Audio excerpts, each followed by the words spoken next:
સૌપ્રથમ તો તમને તમારી આ નવી ચેનલ એના પ્રારંભે આશીર્વાદ આપું, એક બ્રાહ્મણના ખોળીએ જીવ હોવા નાતે અને એક પત્રકાર તરીકે શુભેચ્છા પાઠવું. જે લોકો સનાતન સંદેશ થકી સનાતન સત્ય સાંભળવા માટે થઈને આતુર હશે, હું ઈચ્છું કે તમારી ચેનલ એની તૃપ્તિ કરશે. ચોક્કસ. આજના આ પ્રથમ એપિસોડમાં તમે શ્રી ગણેશાએ ખાલી ચેનલનું જ નથી કર્યું, જનતાને એક ન્યાયતંત્ર પ્રત્યે ભરોસાનો પણ એક વધુ આયામ ફિટ થાય એવા શ્રી ગણેશ થાય એ ટાઈપના એક ઇસ્યુ જે છે એનાથી તમે શરૂઆત કરી છે. બિલકુલ ચક્રવર્તી ચુકાદો છે. રાજકોટની સ્પેશિયલ પોક્સો કોર્ટ જે છે એણે આટકોટના કાનપરની સીમમાં એક દીકરી જે પણ પરપ્રાંતીય આપણે એ ગુજરાતની દીકરી છે, ભરૂચ કે દાહોદ તરફની, અને આરોપી 3 બાળકોનો પિતા તમે કહો છો મધ્યપ્રદેશનો છે. 7 વર્ષની દીકરી એની ઉપર એણે દુષ્કર્મ આચરી, એને તમે ઈજા પહોંચાડી, મરણ તોલ, અને ઈશ્વર કૃપાથી એ બચી ગઈ. પરંતુ એ એવી ક્રૂરતમ ઘટના હતી કે જેને વર્ણવવા માટે કોઈ પણ કાબેલ પત્રકાર માટે પણ કઠોર થઈ પડે એવી ઘટના હતી. એવી ઘટનામાં પહેલી વખત આપણે ન્યાયતંત્રને 21 તોપની સલામી કરવી પડે એ ટાઈપનો ચક્રવર્તી ચુકાદો પણ આપ્યો. જુઓ, 11 દિવસમાં ચાર્જશીટ થવી અને 35 દિવસમાં એને દોષિત ઠેરવી દેવો, અને સ્પેશિયલ પોક્સો કોર્ટના જજ V.A. રાણા એણે આને ફાંસીની સજા સુનાવી. આ ગુજરાતના તો નહીં પણ આઈ થિંક દેશના ઇતિહાસમાં, અદાલતી ઇતિહાસમાં કદાચિત પ્રથમ હશે એવો ચક્રવર્તી ચુકાદો છે કે કોઈ પણ આ પ્રકારના શૈતાનિયત આચરનારા વ્યક્તિને ઇમિડિયેટલી જેનો ન્યાય તોડવામાં આવ્યો હોય. આપણે સામાન્ય ભાષામાં એમ કહેતા હોઈએ છીએ કે વિલંબિત ન્યાય એ અન્યાયનો પર્યાય છે. અહીંયા અત્યંત શીઘ્ર ન્યાય કરવામાં આવ્યો છે, એટલે મેં આપને કીધું કે અદાલતને 21 તોપની સલામી પણ ઓછી પડે. બિલકુલ અનેક પ્રકારની ઘટમાળ વચ્ચે અને ગુજરાતને લાગે વળગે ત્યાં સુધી કાયદો વ્યવસ્થા વિશે વિપક્ષોથી માંડીને અમુક આલોચકો તરફથી પણ સરકારની વ્યાપકપણે ટીકાઓ થતી હતી. પરંતુ ગૃહમંત્રી તરીકે અને deputy chief minister Harsh Sanghavi આ બધી જ વિવાદો વચ્ચે પણ એનું અત્યારે જે ટ્વીટ આવ્યું છે એની જેમ એણે ભૂતકાળમાં પણ કીધેલું છે, જે વરઘોડો આપણે કહીએ છીએ એ વરઘોડાની પ્રથા પણ જાહેરમાં અગર કોઈ ગૃહમંત્રીએ સ્વીકારી અને આગળ વધારી હોય તો એ હર્ષ સંઘવી છે. અને આ કેસને લાગે વળગે જે આટકોટવાળા કેસ જેને ફાંસીની સજા સુનાવી એ કેસમાં પણ એનું ટ્વીટ છે કે ગુજરાતમાં કોઈ બેન દીકરી ઉપરનો હુમલો, જાતીય હુમલો એટલે તમારા જીવનનો અંત. એ સૂચવે છે કે સરકાર પણ હવે જનતાની જે લાગણી છે એને ધ્યાને લઈ અને પોતાના તંત્ર થકી, પોલીસ તંત્ર વગેરે થકી જે કરવું જોઈએ એ શીઘ્રતમ કાર્ય કરી રહી છે. અને એમાં વળી આ વખતે તો પ્લસ એ થયું કે અદાલતે પણ એમાં બહેતરીન પરફોર્મન્સ દાખવી અને ચુકાદો આપ્યો છે. આપણે ઈચ્છીએ કે આ ચુકાદો જે છે એ ખરા અર્થમાં એનો અમલ થાય અને જનતામાં ન્યાયતંત્ર પ્રત્યે પણ એક શ્રદ્ધા બેસે અને કાયદો વ્યવસ્થાની જે છે એ સ્થિતિ ધરી મજબૂત બને. જી મહેતા સાહેબ, જુઓ, સજા સુનાવવી અને એનો અમલ થવો બે વચ્ચે આડા ગાડાનો ફેર છે.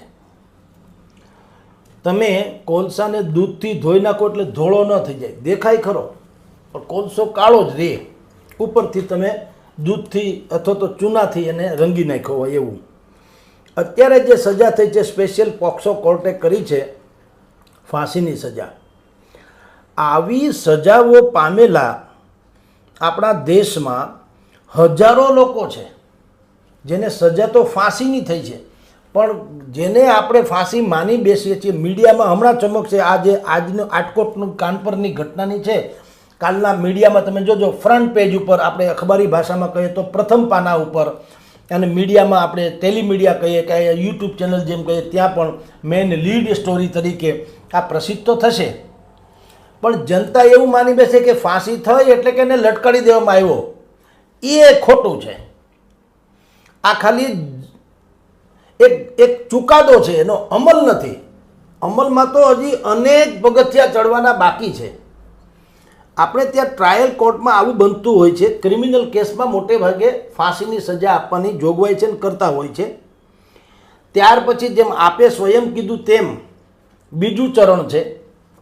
એક તો છે કે આપણો આમ કાયદો ઉદાત્ત એટલે કે બહેતરીન છે કે કોઈ વ્યક્તિને એના બચાવનો અંતિમ સમય સુધી, છેલ્લા શ્વાસ સુધી એને અધિકાર આપે છે. એ બિલકુલ સારી વાત તો છે કે નિર્દોષ હણાઈ ન જાય. કારણ કે ને 100 અપરાધી ભલે છૂટે, એક નિર્દોષને સજા ન થવી જોઈએ. એ આપણો ન્યાયતંત્રનો મૂળ માપદંડ છે. એનો ગેરલાભ કેટલાક તત્વો લે છે, એ જુદી ઘટના છે. પણ મૂળતઃ ન્યાયતંત્રની પરિભાષા જે સર્વશ્રેષ્ઠ છે. એટલે એ જ બેઝ ઉપર આ કેસમાં પણ ટ્રાયલ કોર્ટે ભલે ચુકાદો આપ્યો હોય અત્યારે પોક્સો કોર્ટે, હવે એ જશે માની લો હાઈકોર્ટમાં, તો હાઈકોર્ટ એની સજાને વધારે ઘટાડી પણ શકે. કારણ કે આપણામાં કલમ 366/1 એ કલમ હેઠળ હાઈકોર્ટમાં જઈ શકે. એ એને ઘટાડે, વધારે, યથાવત રાખે અથવા તો ચુકાદો જે કરવું તે હાઈકોર્ટ એનો નિર્ણય કરે. ત્યાર પછી કલમ 134 હેઠળ એ પાછો સુપ્રીમમાં જઈ શકે. માની લો કે હાઈકોર્ટમાંથી પણ આરોપીને રાહત ન મળે તો એ સુપ્રીમમાં જાય છે. સુપ્રીમમાં પણ જે માની લો કે યથાવત રહે, પછીથી આમ સામાન્યતઃ કાંઈ વધતું નથી હોતું. સુપ્રીમ તો સર્વોચ્ચ અદાલત છે. પછી રિવ્યૂ પિટિશન, પછી પાછું ક્યુરેટિવ પિટિશન્સ. આ બેમાં પણ એ માણસ અપરાધી જ ઠરે અને યથાવત રહે ચુકાદો, તો વળી પાછી દયાની અરજી તો છે જ, જે રાષ્ટ્રપતિ સમક્ષ કરવામાં આવે છે. પછી રાષ્ટ્રપતિ પોતાની વિવેક બુદ્ધિ આધીન આ નિર્ણયમાં ચુકાદો આપતા હોય છે કે જે તે વ્યક્તિને ફાંસીના માથડે ચડાવી દેવો કે પછી એની સજામાં ઘટાડો કરીને આજીવન કેદ અથવા તો બીજું કશું કરવું.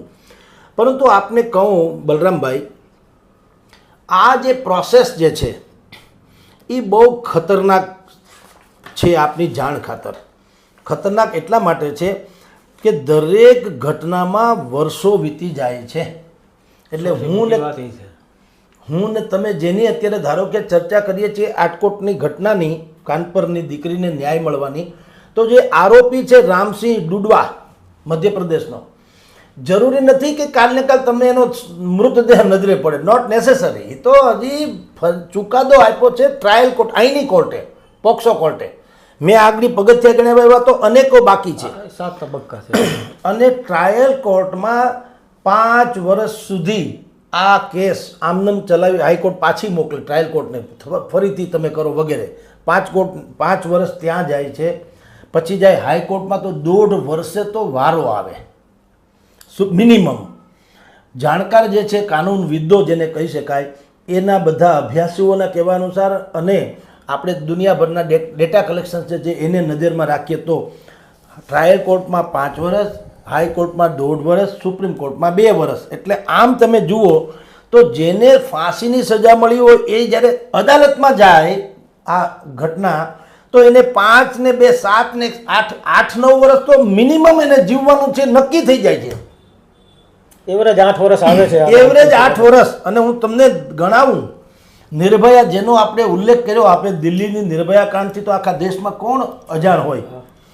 એના 4 દોષિતો જે હતા એને પણ ફાંસીની સજા થઈ ક્યારે? 8 વર્ષે. એમાં એક આપઘાત કરી લીધો હતો. રાઈટ. એને 8 વર્ષ અદાલતે 8 વર્ષ પછી એને 2012માં ઘટના બનીને 2020માં એ લોકોને ફાંસીની સજા થઈ. એ તો છોડો, મુંબઈમાં ટ્રેન બોમ્બ બ્લાસ્ટ થયેલા, ટ્રેનોમાં serial bomb blast, Yakub Memon એનો આરોપી અપરાધી ઠેર્યો, એને પણ 8 વર્ષ સુધી કાંઈ થયું. 9 વર્ષે એને ન્યાય, 9 વર્ષે એને ફાંસી થઈ.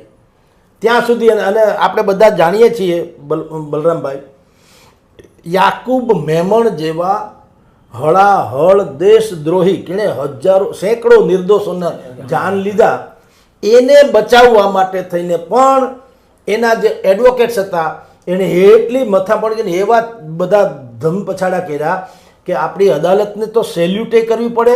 અને એક આમ તમે જુઓ તો વાસ્તવિકતાનો સ્વીકાર કરવો પડે. અડધી રાતે અદાલત ખુલ્લી હોય એવી આ પ્રથમ ઘટના હતી.